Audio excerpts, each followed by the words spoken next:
Good morning and welcome once again to another edition of Wake Up Wenatchee Valley. Standing in as the stunt double for Dan Kuntz today, I'm Arch Ecker, and glad to be with you. I'll be filling in for Dan again tomorrow as well. Got a busy show today. We got all the latest news for you. We'll be taking a look at the latest at that Vantage fire, the effects of the recent heat wave, which has affected a lot of people. We told you to be safe and be careful out there, and many of you have, and there's been some other effects as well. We'll take a look at the housing market, and then when we get to sports, we'll take a look at the Mariners as they wrap up their series in the Bronx. The Wenatchee Apple Sox are in the midst of a playoff chase, trying to lock themselves in a postseason berth. The playoffs do begin next Tuesday. Will the Sox be a part of it? We'll find out more when we take a look at sports. And then on the back half of the show, I'll be visiting with Wenatchee Wild head coach Chris Clark, as well as the senior sales representative, David Rayfield. We're going to talk about some of the things to expect from the Wenatchee Wild over the coming season, on the ice and off the ice as well, as there are some improvements in store. And we're also going to learn a little bit more about Chris Clark, the person. Most people are aware that he's the head coach of the Wenatchee Wild, and he's been in town for quite some time and built quite a name for himself, not just as a coach, but as a softball player and many other things around town. But we're going to learn more about him, where he came from, and his hockey journey that has led him here into the Wenatchee Valley. Let's see what else we got. Right now it's 64 degrees currently, just a couple of minutes past the top of the hour. It's going to be a great show today. And you know what? Before we get too far along, we need to turn the clock back just a hair.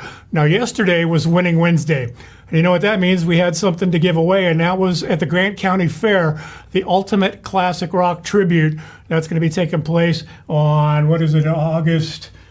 Let's see. Look, I've got the prize here. Actually, there's two of these, but this is taking place on Wednesday, August 17th. And right here, we have not just one, but two VIP passes. So we offered you a chance to win those yesterday by sending us an email, and we had several people do so. And what we have done is taken those names and we put them up there in this, here. And I'm going to, what's that over here? Oh, it's hanging out. Okay, so going to draw it live right here on the air. We're going to find out who wins these passes. Okay, here we go. We're reaching in here blindly, shuffling them around, and our winner today is Mary McVeigh. I don't know if you can see that, but Mary McVeigh is the winner of these two passes to the Ultimate Rock Experience, Classic Rock Experience out of the Grant County Fair. Congratulations, Mary. And let's see, how about we take a look around town? You know what? The sunrise this morning was stunning. As I was driving in this morning, literally, I pulled over to the side of the road and took a picture of the cloud cover and the way it was illuminated. Just striking sunrise. And you know what's funny is even beyond that, as I drove down the road a little bit on Chelan, I saw two different individuals standing on the sidewalk with their phones up, getting a picture of that same sunrise and the cloud cover coming over the ridge. Just absolutely beautiful. Let's take a look at our camera tour as we start off with our camera, Wenatchee Heights. And of course, the gorgeous orange tint of that sunrise has now faded, but boy, that river just looks gorgeous. You know, every morning when we take a look at that camera view, I just see that river, and it's just such a beautiful accent to our valley. Moving on, our next camera shot comes from it's Cougar Ridge, and again, mostly blue skies. We'll be taking a closer look at the weather here in just a few moments. How about we go to Hose Landing and see how things are looking there? And once again, it's that time of year where the heat isn't oppressive, and you can look at that picture and just feel that little hint of cool in the air, that light breeze that just keeps it oh so comfortable. And now one more view as we take a look there. That's a Billy Goat view looking over Pateros and Brewster in that area. So you can see it's another gorgeous day, and what a great little camera shot there, catching the rays of the sun glinting off the lens. All right, taking a closer look at our weather forecast. It looks like highest temperatures today is going to be in the 80s, which is perfect.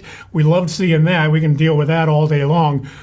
Tomorrow, that's actually Friday's outlook is in the 80s. Saturday, more of the same. But we'll start to see it climb up a little bit into the low 90s. Then Sunday, guess what? Hey, Mr. Heat, nice to see you. Thanks for stopping by. He's going to hang around Monday and Tuesday like the old unwanted guest that came by just for a minute, and then 4 hours later, they're still sitting on your couch. It's Monday and Tuesday with highs that are going to get back up into the mid-90s, up into the over 100 mark. So be cautious, be careful, and be prepared for that as it's coming along.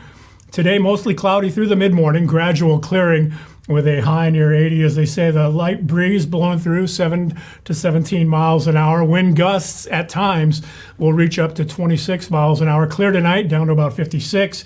Breezy with a northwest wind again. For Friday, sunny, high of 86 or 84 anyway. And again, a light breeze continuing. 91, your anticipated high for Saturday. You know, it's interesting, Friday night, they say there's a widespread haze between midnight and 1 a.m. That's awfully specific. And how can you tell how much haze there is in the middle of the night? Well, I guess it could block the moon out a little bit, but that's what they're talking about. You don't see haze really ever over a specific area. If there's going to be haze, odds are it's going to be widespread. Again, looking forward there a little further along, you see those low hundreds coming up and rearing their ugly head on Monday and Tuesday. But you know what? If it's got to happen, let it happen during the work week while you can sit inside your air-conditioned office, hopefully. Although my heart does go out to those folks that stand out there wearing the orange vests and standing and working in the heat, working on roofs and yards and whatnot. For those folks, I remind you once again, please stay hydrated, take care of yourself, take all the proper precautions. Coming up next, we'll be taking a look at news. We'll have the latest on the Vantage fire. We'll also be looking at some of the fallout from the latest heat wave that's rolled through town, and a look at real estate and housing in the area. All that coming up. It's 6 minutes past the top of the hour. You're watching Wake Up Wenatchee Valley. I'm Arch Ecker on the NCW Life channel.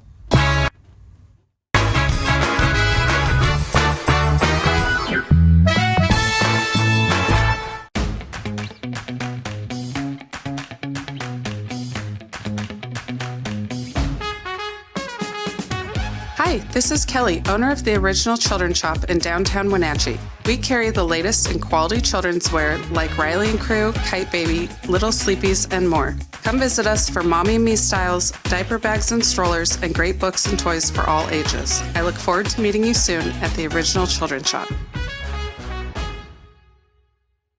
Green Motion e-bikes have rolled out the new line of custom e-bikes. They have three-way adjustable folding e-bikes and full-size mountain e-bikes. Pedal assist and a throttle makes them a perfect fit for any rider. Green Motion e-bikes located in the Mills Brothers building. It has really been a great partnership between Succession and NCW Life. It's not always easy to sit in front of a camera or a microphone, but you guys have made it a really nice process.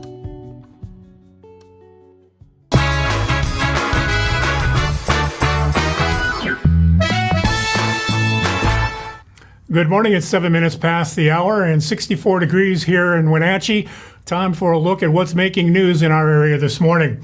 Here's an update for the Vantage fire. A cabin and 3 outbuildings have been destroyed in the Vantage Highway fire. It's burned about 10,500 acres since first being reported on Monday. This morning, the Southeast Washington Interagency Incident Management Team reported they had the fire 18% contained. Level 2 evacuation notices for the town of Vantage were lifted on Tuesday evening. Some areas of Vantage were under Level 3 Get Out Now notices for a short time on Monday evening. The Vantage Highway remained closed again today except for local traffic, and crews were working to restore power knocked out by damaged poles along the highway. The incident management team said they would be working today on securing the western flank of the fire using ground and air crews. At least 10 people in Washington died as a result of the most recent heat wave, including one Wenatchee woman. Preliminary reports from state health officials blame temperatures of the 100-plus degrees for deaths in Benton, Chelan, Okanogan counties in eastern Washington. Well, the heat wave began on July 25th. Chelan County Coroner Wayne Harris says on that day, an 88-year-old woman ventured out of the assisted living facility where she resided and collapsed. It's unknown how long she lay in the heat before she was found. The victim later died at Central Washington Hospital. In Omak, an 80-year-old woman living in her car was found dead on Monday as the temperature soared to 104 degrees. The numbers so far don't approach those of the 2021 heat dome event, in which 439 people died across the state, including 6 in north central Washington. Well, a well-traveled bridge that is connecting the city of Leavenworth to homes and trailheads on Icicle Road will remain under repair well into next month. Chelan County's Assistant Public Works Director Josh Patrick says work on the Cascade Orchard Bridge has been delayed by scheduling problems as well as a COVID-19 outbreak. Contractor's been working hard, but they are behind schedule. I think we intended to have the full closure, which completed the deck, done by the end of August. And it looks like they're probably at least a couple weeks behind schedule. And then last week, their crews got hit with COVID. So there was 4 days where they weren't even on site. So it does look like we'll be in the middle of September. They're working to try and get their schedule recovered. I think the biggest impact probably will be for school buses. Currently, the Cascade Orchard Bridge remains open to just one lane, and there's an alternate route to reach Icicle Road via East Leavenworth Road. Well, the latest real estate snapshot for the Wenatchee Valley once again shows the median sales price of a home is way up compared to last year. Total home sales are down and active listings are up. The latest report from Pacific Appraisal Associates for the month of July says the median sales price for a house in our area is at $500,000. That's up 16% compared to last year when the price was $430,000. Total sales last month compared to last year were down 10%, with 93 sales this year and 103 last year. Active home listings in our market took a giant leap compared to last year, with 162 listings this past July compared to 50 in July of 2021. That's an increase of 224%. The Washington Department of Fish and Wildlife spends about $1.2 million to buy 280 acres of habitat in north central Washington. When it meets on Friday, the Fish and Wildlife Commission will vote on whether to buy 60 acres of wetland to supplement the Quincy Lakes wildlife area in Grant County, and 221 acres to provide mule deer migration territory in the Medhow wildlife area. Aside from habitat conservation, the proposed purchases would also provide outdoor recreation opportunities like wildlife viewing, fishing, and hunting. Housing trusts are a new strategy to create affordable homes in places where they've been hard to find, like Chelan and in Leavenworth. Directors of land trusts. Big projects moving forward, but rising land prices and building costs are cutting into their ability to help. People know what their land is worth now.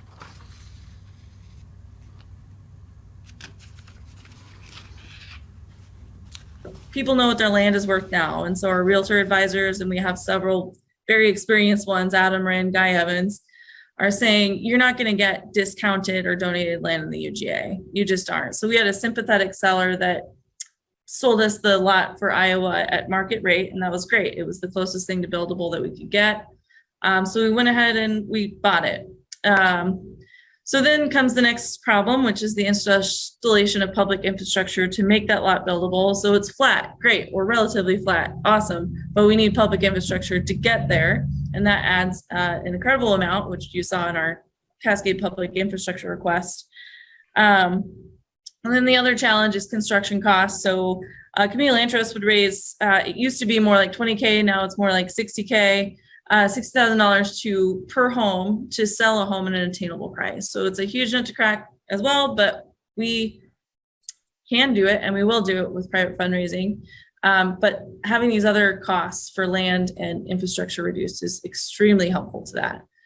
To start out, I want to thank you guys for lobbying for economic development funds to be open to housing. We need this and more housing dollars to be able to meet the need.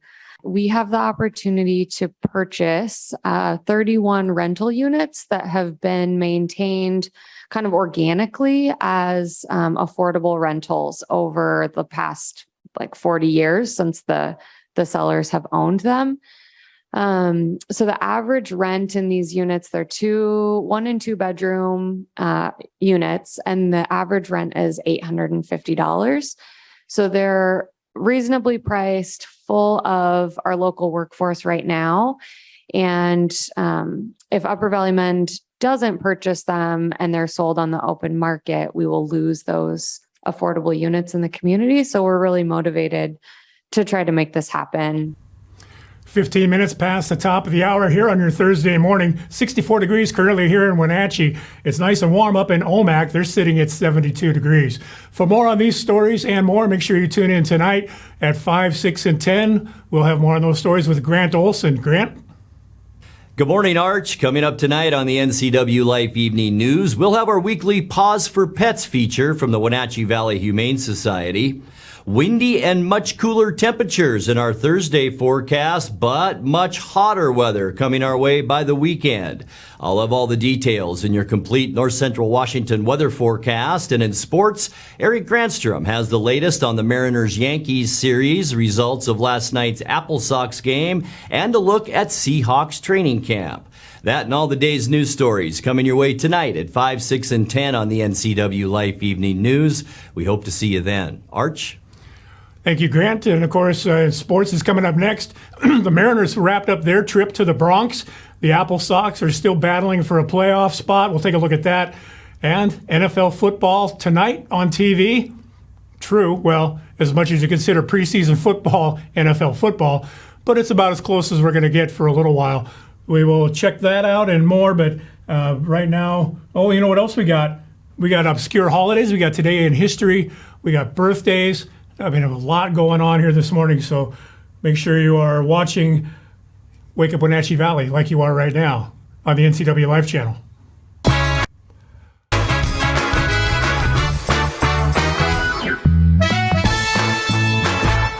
Hi, folks. Welcome to Save Mart. How can we help you today? We're looking for a recliner. Okay, right this way. Go ahead and move this chase on the other side. You can lift this up. Time warranty. Great. I want that one. I like that one. That's a great choice. And I want this one as well. Okay. And I definitely want this one. You'll find it at Save Mart. Full service at a low, low price.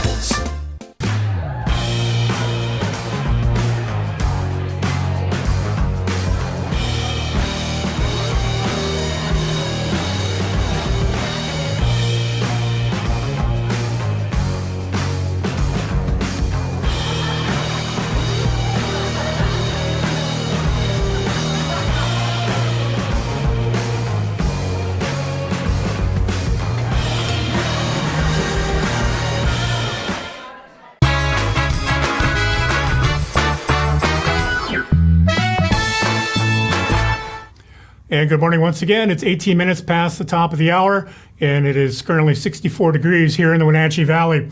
Taking a look at sports, the Seattle Mariners out in the Bronx finished off their 7-game road trip with 2 straight wins over the Yankees and a 7-3 win on Wednesday afternoon. That makes Dan Kuntz so happy they had to take a couple of days off of work because his poor Yankees took it on the schnoz. Seattle jumped on New York starter Garrett Cole for 3 home runs in the first inning as they grabbed a lead that they would never surrender.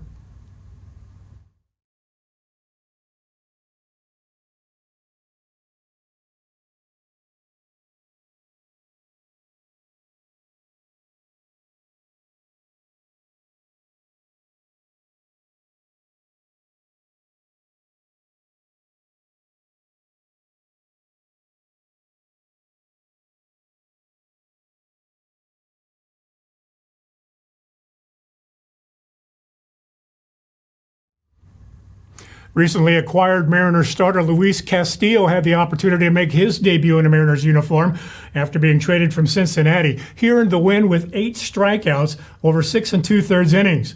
Manager Scott Service says he hopes the offensive output continues. Couldn't be any prouder of our group, how we showed up the last couple of days. We really swung the bats. That was the key to this series. You have to put big point numbers up here in Yankee Stadium to beat this club, and we were able to do it. So jumping on Garrett Cole early, that's the key. Any of the great pitchers in this league, you got to get them before they settle in. And Gino took advantage of a breaking ball, middle of the plate. Santano follows it up, and good for Jared Kelnick. It has been quite a year. Hopefully that gets him going. I thought his at-bats today were really good, but say all that offensively, and it would made things a little bit easier for our newest addition, Luis Castillo. I thought he was awesome. I couldn't be any more excited about what he's going to bring to our ball club, the stability, taking the ball every fifth day, the confidence, the stuff, pitching in this environment. He just pitched against them, 10 days, a couple weeks ago, and he does not back off. It was fun to see. I told him yesterday, talking to him, I said, your best friend on our team is going to be J.P. Crawford. And when JP made the dive and stop with a line drive by Hicks from the mound, he looked at me in the dugout. He's like, "Yeah, you're right." So JP had a great game defensively. It was really the key to the ball game tonight. Pitching, obviously the big home runs, but you got to run prevention. And there's nobody better in my mind than JP Crawford. He was all over the field today. So Seattle won 3 and lost 4 on that road trip. They will return home tomorrow night to face the Los Angeles Angels at T-Mobile Park. It's kind of a misnomer to call them Los Angeles. They play in Anaheim, of course, but their owner decided that they wanted to capitalize on that big LA name. It's the first time that the two teams will meet since the big brawl back on, speaking of brawls, on June 26. Since then, the Mariners have gone 23-9, while Los Angeles is 9-20. In other American League West play, Ryan McKenna and Robinson Chirinos each homered, helping Baltimore sweep Texas by a score of 6-3. Jose Urquidy struck out 10 over 7 innings, and he and 2 relievers combined to hold Boston to 1 run on 4 hits in Houston's 6-1 win. Jose Altuve provided the spark offensively for the Astros, going 4 for 4 with a run. Sean Murphy's 2-run homer off Shohei Ohtani in the 6th was enough to propel the Oakland Athletics over the Angels 3-1. In the wildcard picture, Seattle holds down the second AL wildcard spot, 2 games back at Toronto and 1 in front of Tampa Bay. The Rays edged the Blue Jays 3-2. Cleveland is a game back at Tampa Bay after the Guardians topped Arizona 7-4. Baltimore's win keeps the Orioles a game and a half back, while the White Sox kept pace by downing Kansas City 4-1.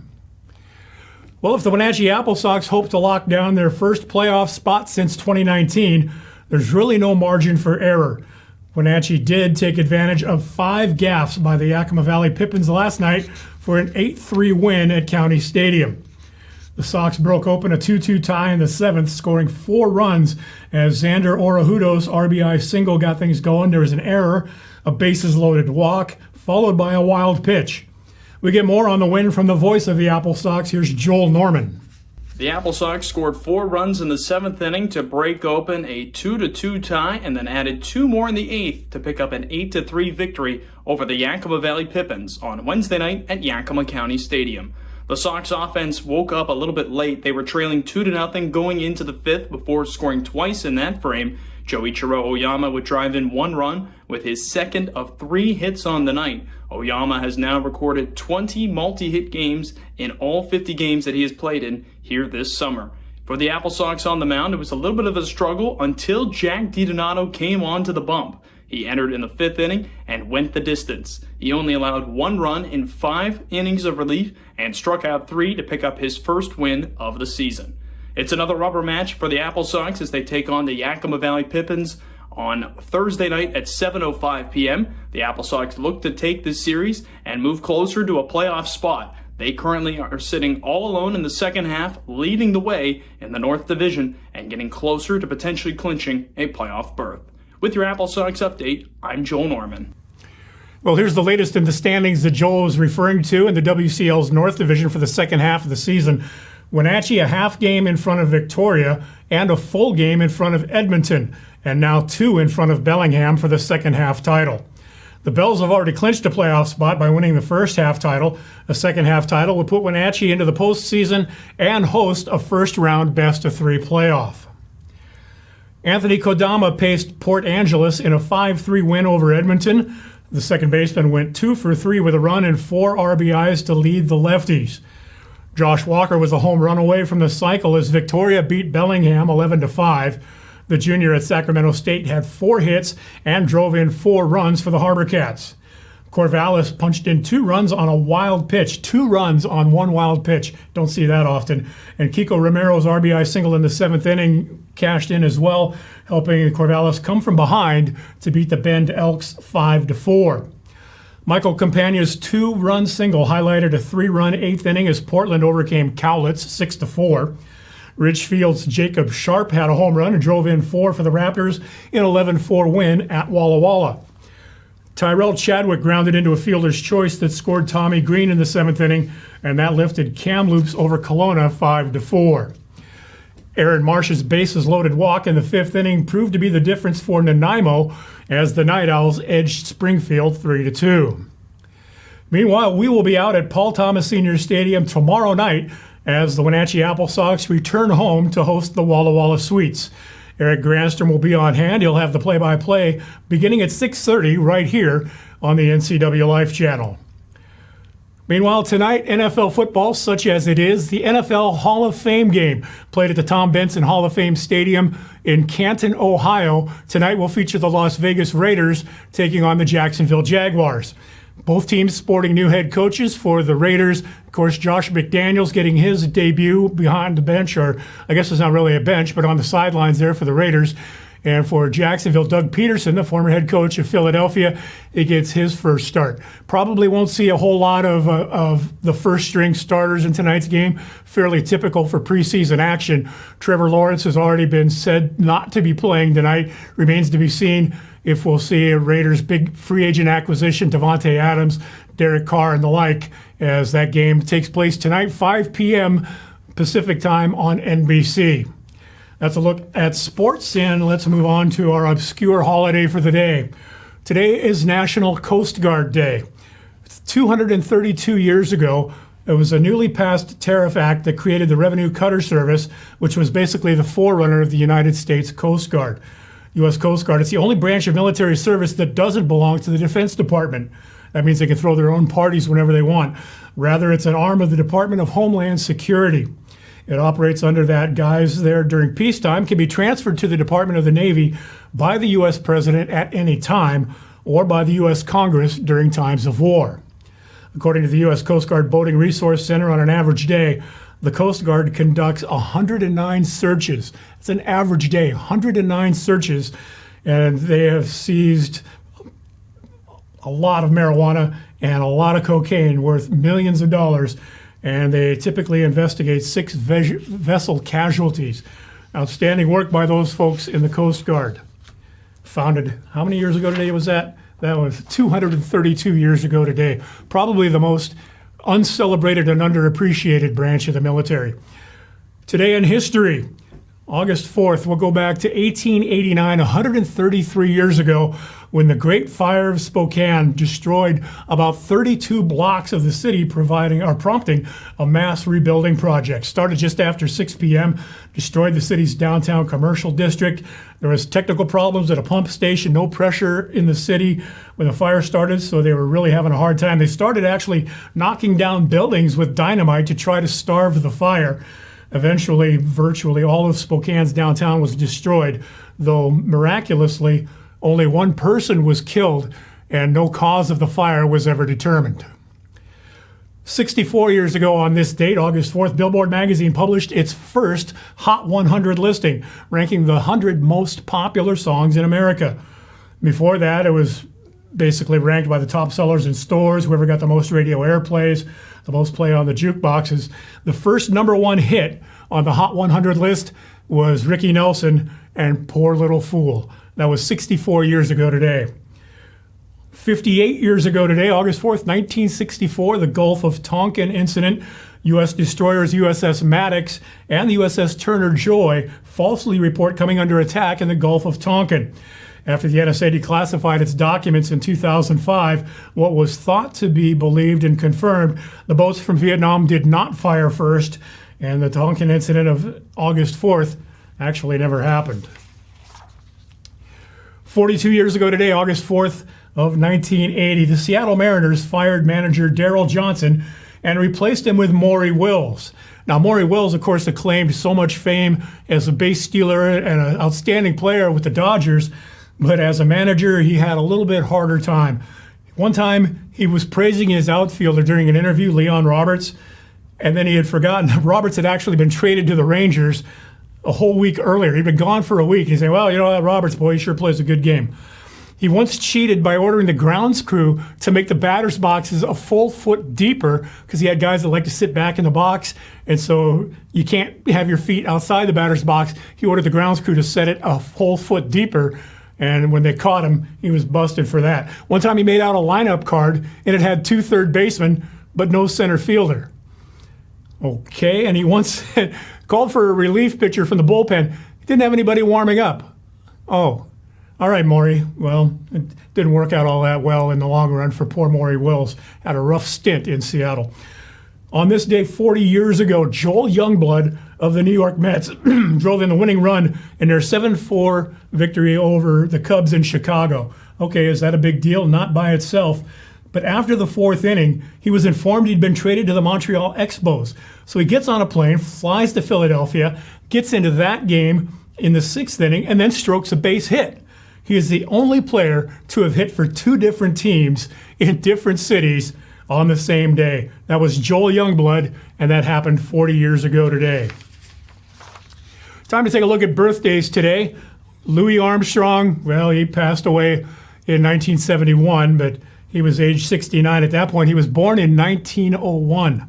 The influence of Armstrong on the development of jazz is virtually immeasurable. His irrepressible personality, both on and off stage, is something that's sometimes overshadowed. He's often stated that he was born on the 4th of July, but he died in 1971. It wasn't really until the mid-1980s that his true birth date was discovered while baptismal records were being researched. Barack Obama, 61 years old today. He hasn't liked ice cream since his first job. I don't know why that's important, but of course, Joe Biden sure loves ice cream, so I don't think they had to really fight over what was in the freezer there at the White House back in the day. He did work at Baskin-Robbins, though, as a teenager growing up in Hawaii. Let's see, turning 60 years old today, Roger Clemens. American baseball player and actor, they say. I don't know what he's acting as, maybe acting as a pitcher with well, we won't mention steroids, so wait, we just did. 7 Cy Young Awards, though, that's more than any pitcher. Roger Clemens celebrating his 60th today and celebrating the big 4-0. Turning 40 on this very day is the Wenatchee Wild head coach, Chris Clark. And I'll tell you what, Clarkie is a wonderful man, and we're going to get a chance to visit with him and David Rayfield a little bit later on in the show. We're going to learn more about Clarkie as a person as we move forward in that later half of the program. So today we are going to talk about Paws for Pets. So here's the deal, Paws for Pets. We're going to take a look now at our kennel cameo and see what's cooking there.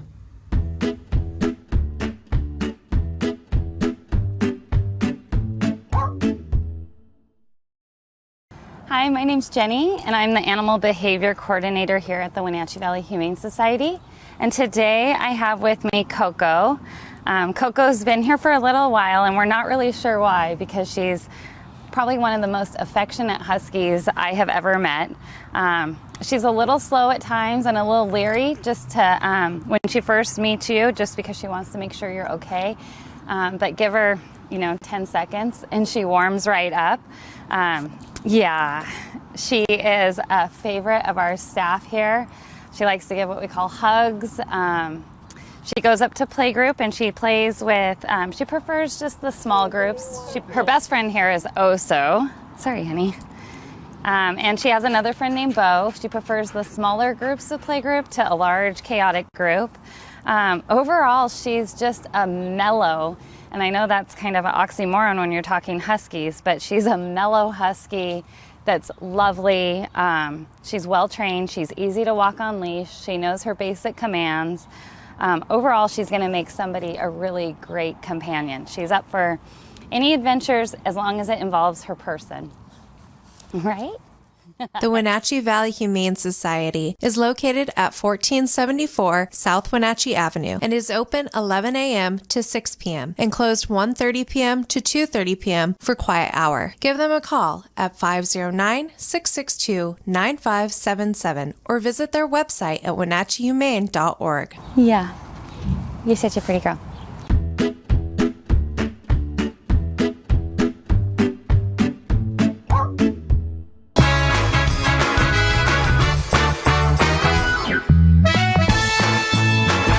The Wenatchee Valley.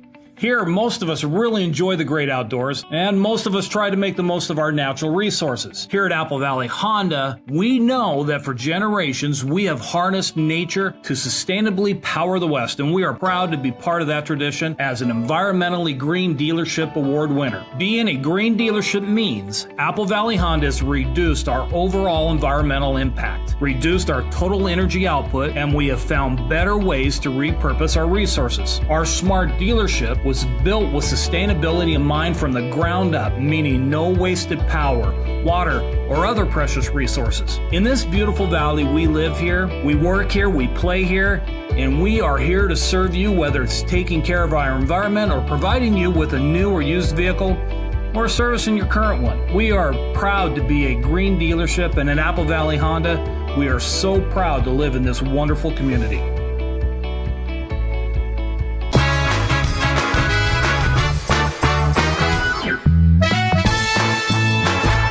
Hey, this is Mike Mad Dog McNutty, and everybody's entitled to my opinion. Now, some years ago, I was listening to the radio, and an ad came on advising me to buy silver now because the Chinese and the Armenians, whoever, I don't know, they were buying up all the silver. So soon, any day now, the price of silver would skyrocket. So I checked the price of an ounce of silver that day, and I wrote it on a sticky note, I dated it, and I stuck the sticky on my wall in my office. Now, 1 year later, I checked the price of silver, and it had actually decreased a few dollars in price. Did I buy any silver? Nah. Will I be sorry someday? Maybe. But probably not. Oh, gosh. This is Mike Mad Dog McNutty, and that's my opinion.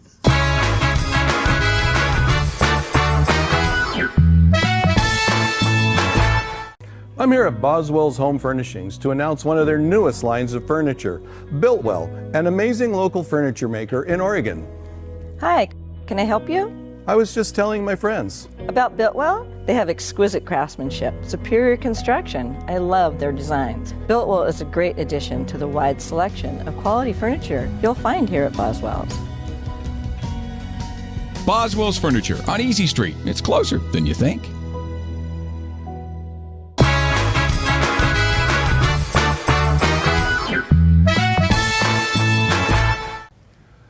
Welcome back. This is Wake Up Wenatchee Valley. I'm Arch Ecker, and I'm filling in for Dan Kuntz this week, at least the later part of the week. My guest today is Wenatchee Wild head coach and assistant general manager Chris Clark.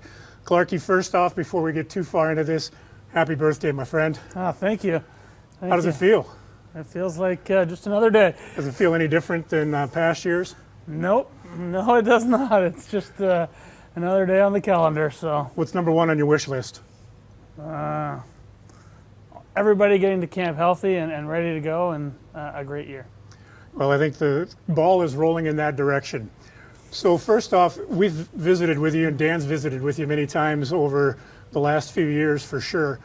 And what I want to find out is more about Chris Clark, the person.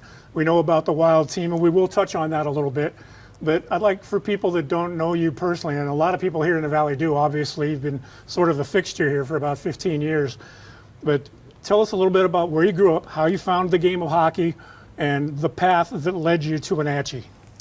Okay, so I guess how I fell in love with the game of hockey was I grew up in Northern California in the Bay Area, and my dad came home one day and he's like, "Hey, I got tickets to the first ever San Jose Sharks game."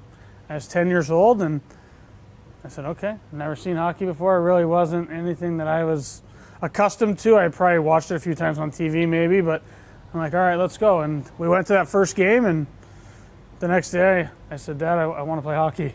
I fell in love with the game that night. I don't even remember who they played or what the score was, but I fell in love with the sport.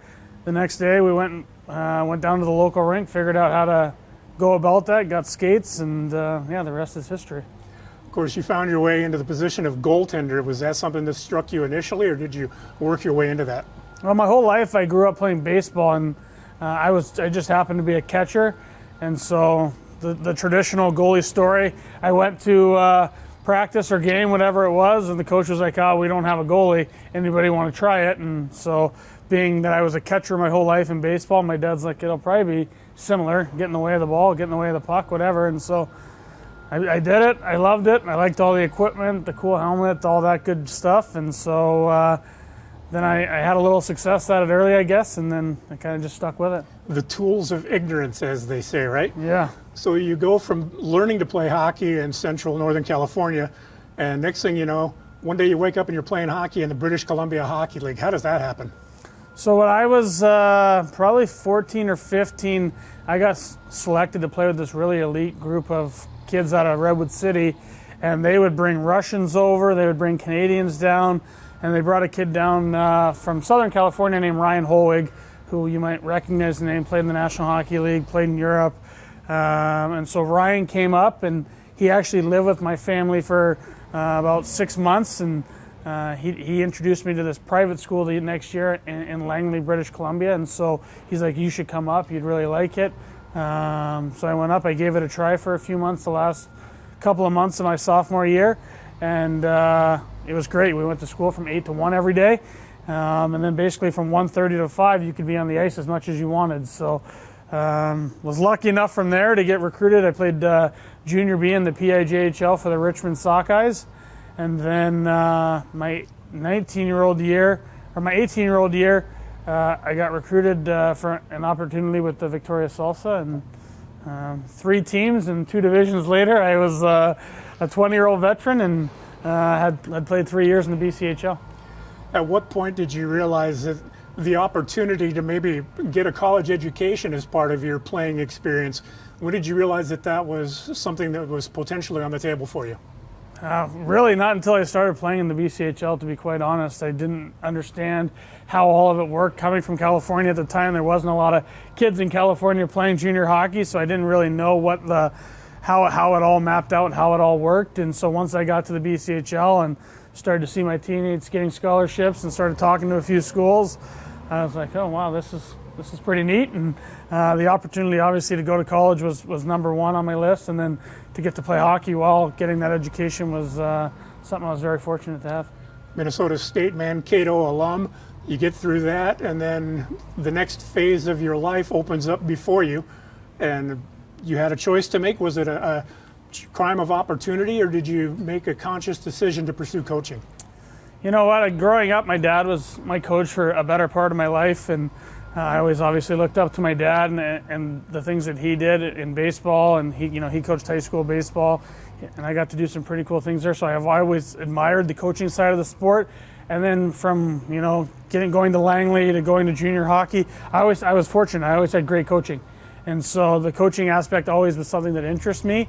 And then after I graduated college, I got a year of my master's done. Mankato allowed me to be the graduate assistant there.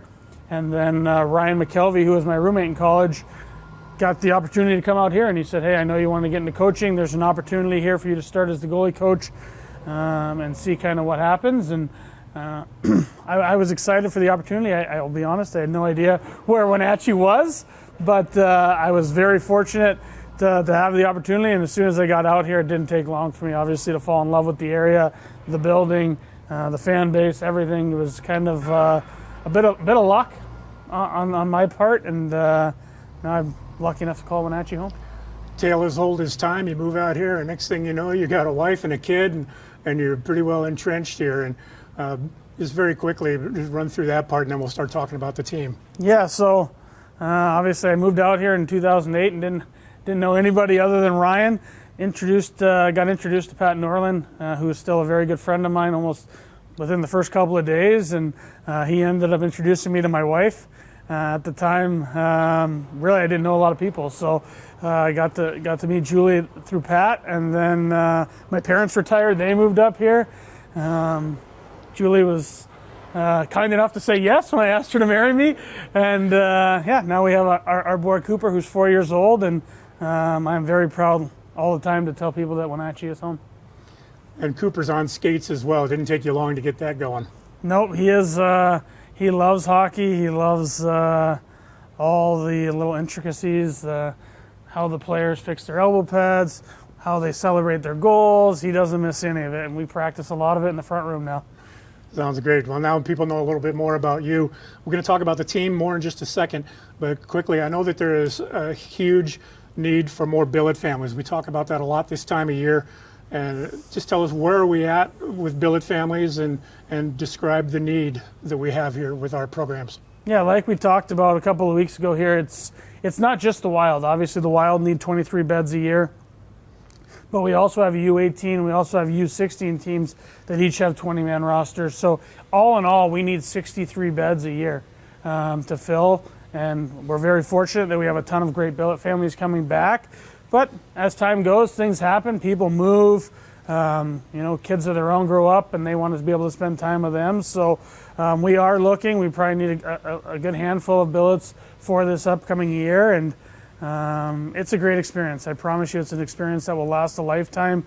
It is something that, whether you're an empty nester or you have young kids of your own, we are a fit for everybody, and it really is a great opportunity for you to have a positive impact on one of these young men's life. And like I said, I love the phone calls every summer. My favorite story to tell about billeting is the phone calls when I get in the middle of July when someone's at a wedding or someone's at a college graduation, or just a month ago I was at a gentleman's retirement party, and 2 billets that he had from the opening year were back to celebrate his retirement. So it's a lifetime deal. It's not just, yes, they're here for 8 months, and we lean on you a lot during those 8 months, but this is something that in 15 years I want you to call me and say, hey, little Stevie has just had twins, and we're here and we're a part of it, and that's the part about billeting that is the most rewarding. For more information on the billeting aspect, you can call the office at 888-7825. You can talk to Clarkie here, or also Troy Mick, who's the head of our development teams program. Kids are reporting for camp here fairly soon. September 1st, they'll arrive. You got a pretty good nucleus of guys coming back from next year, a very exciting group of first-year players all coming in to combat for those final roster spots. And you got to feel pretty good about what you got being put together. Yeah, we're thrilled with the group we have coming in here. We're going to have obviously some difficult decisions in the preseason, but you know what, we kind of took our lumps a little bit early last year. I don't think there's any denying that we played our best hockey at the end of the year. Come playoff time, obviously pushing Salmon Arm to 7 games was exciting, but like the slogan says, we're ready to restore the roar. We're ready to get back to where we're accustomed to being at the top, and with the building packed, and we have a great opportunity to do that this year with all the returners plus the guys we've added in throughout the summer. It's going to be a group that we're very proud of. You have a preseason schedule that GM Bliss Littler has described as the most aggressive he's seen in his time here. It's 6 games. It's the most I've seen any junior team play in the preseason. Yeah. And it includes a nice long bus trip. So talk about how that will factor into the gelling of this team going forward. Yeah, in the past we've been lucky to get three exhibition games, and so to be able to have 6, obviously the first 2 here against Trail, that will be great. And then we're going to go on that week-long trip together where we're going to play Fargo twice. We're going to play Sioux City and Sioux Falls, all of the USHL, and it's going to be a great opportunity for us, not only as a group, obviously on the ice we're going to play 4 great teams, but as a group to become real tight. Going on the road, being at home is great, and I love being with my family, but when you go on the road and it's just you and your brothers and you're all kind of figuring things out together, you really grow as a group. And I think obviously having all the veterans returning and then adding in the new pieces, that week-long trip's going to give us a great chance to go from a group to a family, and it's going to be a great opportunity for us. My guest this morning has been Chris Clark, the head coach and assistant GM of the Wenatchee Wild. Again, happy birthday, Chris. And we'll be back with more. You're watching Wake Up Wenatchee Valley on the NCW Life channel.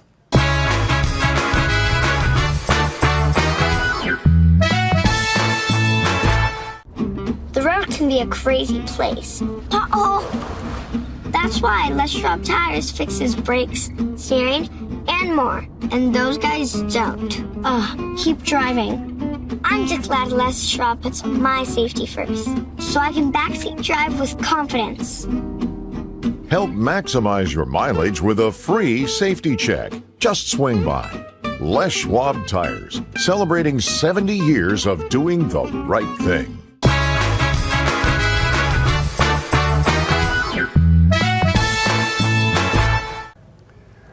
Welcome back to Wake Up Wenatchee Valley. I'm Art Checker. Once again, I'm filling in for Dan Kuntz for the remainder of this week as he goes off and and chases his childhood dreams. My guest this morning is David Rayfield. And David, your position with the Wenatchee Wild, it's a mouthful, and I can never really rattle it off. Tell me what your position is officially. Yeah, it changes each time I'm on the show, I feel like, but being in junior hockey, as you know, you got to wear many hats, but senior sales and basically game day operations coordinator. So a lot of figuring out what's going on game day, who needs to be where, and how they need to execute their role.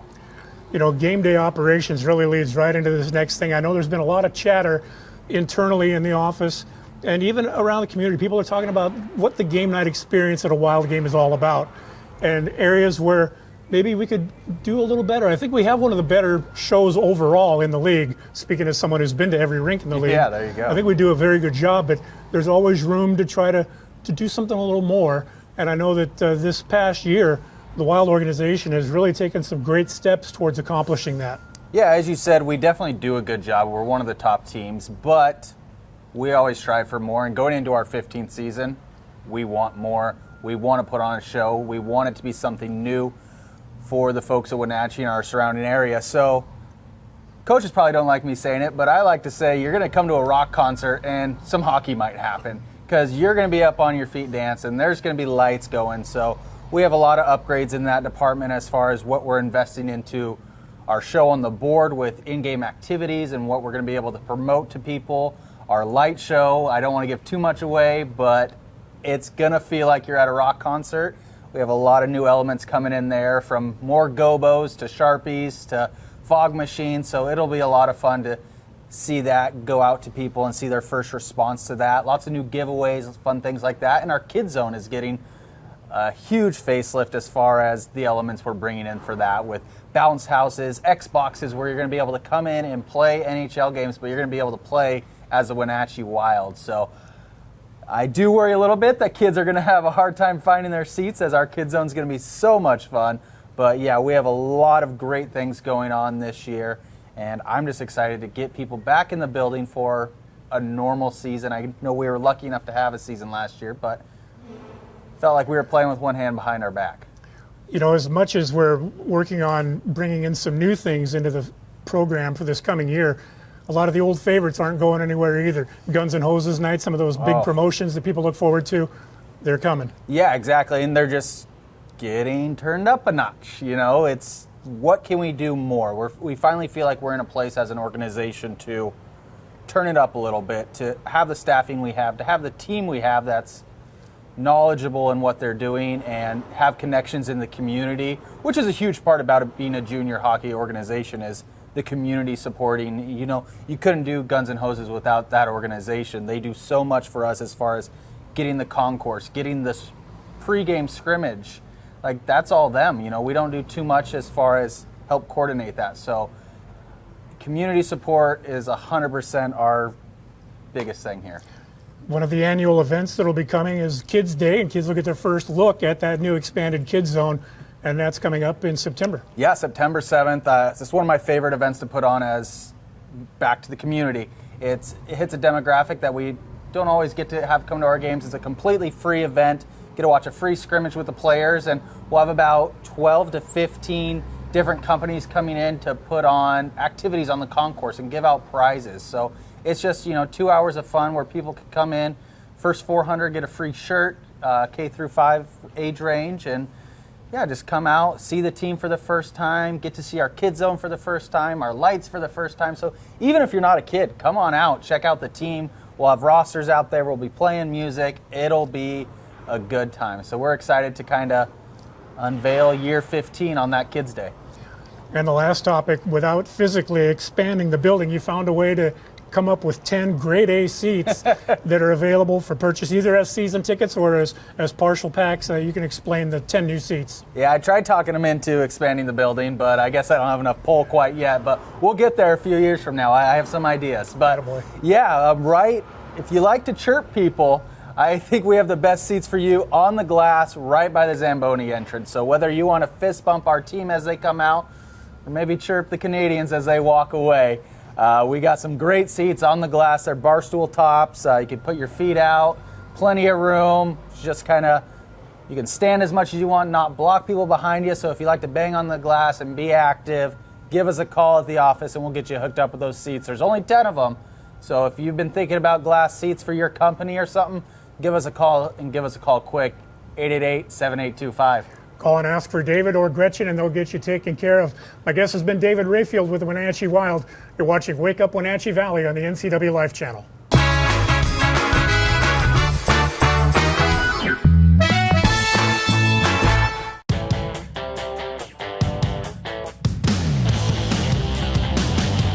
The new Hummer EV is everything you want in an all-electric vehicle. It's powerful, reliable, comfortable, and will take you anywhere you want to go, on-road or off. Why buy one of those lesser EVs when you can have one that uses them for traction? Order your Hummer pickup or SUV today from Sangster Motors, batteries included. With all the variety on SureStream TV from LocalTel, there's always something to watch. But what if you hit the couch in the middle of all the shows? That's a perfect time to use the features Catch Up or Restart. Catch up on shows from up to 3 days ago, or restart your show from the beginning. Go to your guide and select the show to restart. Then play, pause, rewind on your schedule. Don't forget, SureStream TV from LocalTel lets you decide when shows begin. As AmeriCorps members and volunteers, we do more than talk about our core values. We take action and commit to making our community stronger. At AmeriCorps, my commitment to equity gives every student a strong start. Our compassion brings food and friendship to neighbors in need. My determination protects parks in my community. Now more than ever, your community needs you. What's at your core? Learn more at AmeriCorps.gov. When Mike leaves town, it's a little scary. You never know who might be outside. But we feel safer inside knowing our home is being monitored by a local company. I can check our alarm from just about anywhere. So when we get home, I know it's safe. Protect your family and save money with a local company. Switch your current security monitoring to Guardian Services from LocalTel. Call Guardian Security from LocalTel now or visit localtel.net to learn more.